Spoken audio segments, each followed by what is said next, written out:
લખતર ખાતે આજે લોક અદાલતનું આયોજન કરવામાં આવ્યું. લખતર ન્યાય કોર્ટ ખાતે આજે લોક અદાલત યોજવામાં આવી. લોક અદાલતમાં ક્રિમિનલ અને સિવિલ કેસોનો કરવામાં આવ્યો નિકાલ. લખતર ન્યાય કોર્ટ ખાતે લોક અદાલતનું આયોજન કરવામાં આવ્યું હતું, જેમાં 70 કેસોનો નિકાલ કરવામાં આવ્યો. લખતર ન્યાય કોર્ટમાં યોજાયેલ લોક અદાલતમાં પ્રી લિટિગેશન 19 કેસો, જેમાં 1,73,348 અને લિટિગેશનમાં 2 કેસો, જેમાં 57,815. લોક અદાલતના કેસો 3, સ્પેશિયલ લોક અદાલતના 46 કેસો. ટોટલ રકમ 2,51,213 વસૂલાત કરવામાં આવી.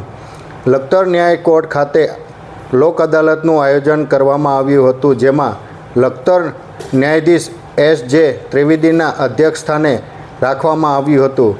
Legal superintendent R.S. જાની તેમજ બાર એસોસિએશનના સહાયથી લોક અદાલતનું આયોજન કરવામાં આવ્યું હતું, જેમાં પ્રિલિટિગેશનના કેસો 19, જેમાં 1,73,398ની વસૂલાત કરવામાં આવી હતી, જેમાં લોક અદાલતના 3 કેસો, જેમાં અને સ્પેશિયલ 46 કેસો લિટિગેશનના 2 કેસો હતા, જેમાં 57,815ની વસૂલાત કરાઈ હતી, જેમાં ટોટલ રૂપિયા 2,51,213 રૂપિયાની લોક અદાલતમાં વસૂલાત કરવામાં આવી હતી. લોક અદાલતમાં state bank of India, bank of Baroda, Gujarat ગ્રામીણ બેંક, સેન્ટ્રલ બેંક, PGVCLના તમામ અધિકારીઓ હાજર રહ્યા હતા અને લખતર ન્યાય કોર્ટમાં ન્યાયાધીશ S.J. ત્રિવેદી સાહેબ દ્વારા તમામ કાઉન્ટર પર વિઝિટ કરી સમીક્ષા કરવામાં આવી હતી. આ તકે તમામ અરજદારો અને લોક અદાલતનું